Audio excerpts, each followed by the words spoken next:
Chapter 8. The Yoga of Imperishable Brahma. Arjuna said, Krishna, what is that Brahma, Absolute? What is Adhyatma, Spirit? And what is Karma, Action? What is called Adhibhuta, Matter? And what is termed as Adhidaiva, Divine Intelligence? Krishna, who is Adhyagya here? And how does he dwell in the body? And how are you to be realized at the time of death by those of steadfast mind? Sri Bhagwan said, the Supreme Indestructible is Brahma, one's own self. The individual soul is called Adhyatma, and the primal resolve of God, Visarga, which brings forth the existence of beings, is called Karma, Action. All perishable objects are Adhibhuta. The shining Purusha, Brahma, is Adhidaiva. And in this body, I myself, dwelling as the inner witness, am Adhyagya, O Arjuna. He who departs from the body thinking of me alone, even at the time of death, attains my state. There is no doubt about it. Arjuna, thinking of whatever entity one leaves the body at the time of death, that and that alone one attains, being ever absorbed in its thought. Therefore, Arjuna, think of me at all times and fight. With mind and reason thus set on me, you will without doubt come to me. Arjuna, he who with his mind disciplined through yoga in the form of practice of meditation and thinking of nothing else is constantly engaged in contemplation of God, attains the supremely effulgent divine Purusha, God. He who contemplates on the all-knowing, ageless being, the ruler of all, subtler than the subtle, the universal sustainer, possessing a form beyond human conception, effulgent like the sun and far beyond the darkness of ignorance. Having by the power of yoga firmly held the life breath in the space between the two eyebrows, even at the time of death, and then contemplating on God with a steadfast mind, full of devotion, he reaches verily that supreme divine Purusha, God. I shall tell you briefly about that supreme goal, namely God, who is an embodiment of truth, knowledge, and bliss, which the knowers of the Veda term as the indestructible, which striving recluses, free from passion, merge into, and desiring which the celibates practice brahmacharya. Having controlled all the senses and firmly holding the mind in the heart, and then drawing the life breath to the head, and thus remaining steadfast in yogic concentration on God, he who leaves the body and departs uttering the one indestructible Brahma, Om, and dwelling on me in my absolute aspect, reaches the supreme goal.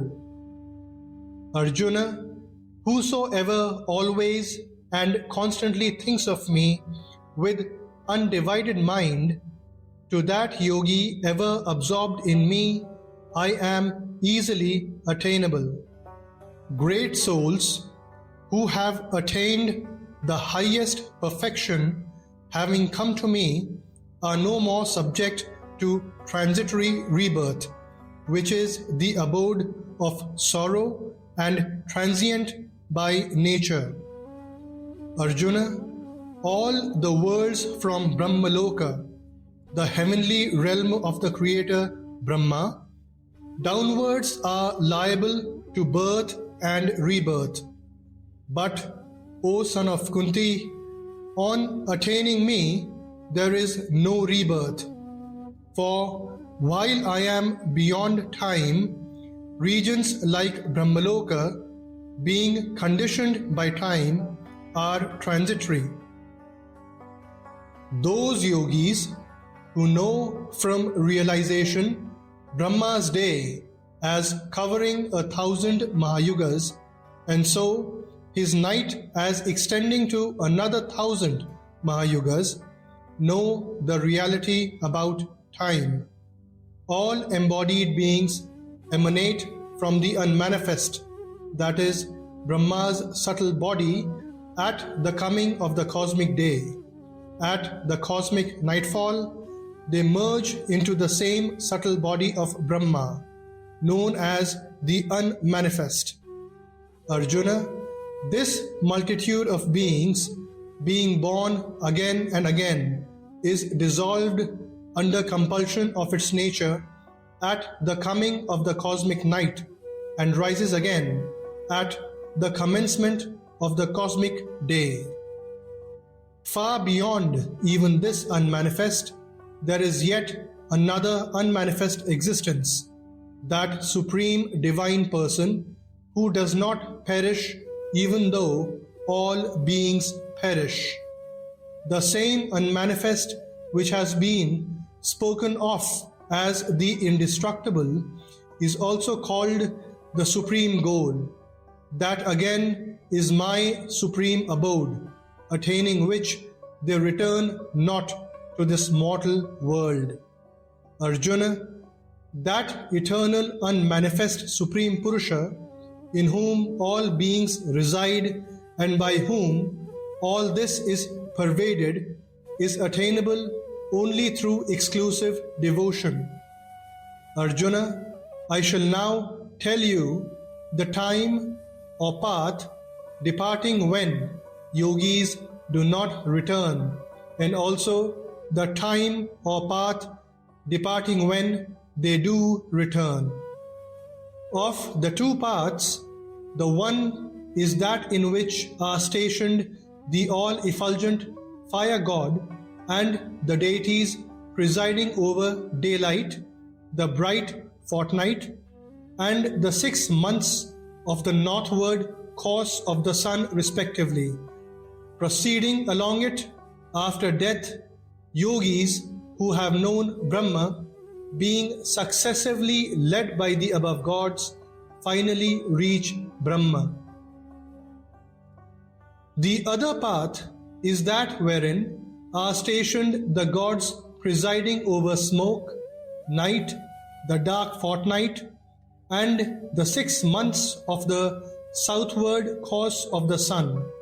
The yogi, devoted to action with an interested motive, taking to this path after death, is led by the above gods one after another, and attaining the luster of the moon and enjoying the fruit of his meritorious deeds in heaven, returns to this mortal world.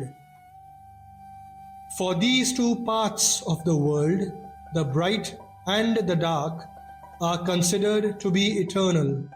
Proceeding by one of them, one reaches the supreme state from which there is no return, and proceeding by the other, one returns to the mortal world, that is, becomes subject to birth and death once more.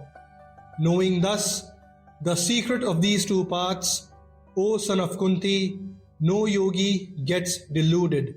Therefore, Arjuna, at all times be steadfast in yoga in the form of equanimity, that is, strive constantly for my realization. The yogi, realizing this profound truth, doubtlessly transcends all the rewards enumerated for the study of the Vedas, as well as for the performance of sacrifices, austerities, and charities, and attains the supreme and primal state. Thus, in the Upanishad sung by the Lord, the science of Brahma, the scripture of Yoga, the dialogue between Sri Krishna and Arjuna ends the 8th chapter entitled The Yoga of the Indestructible Brahma.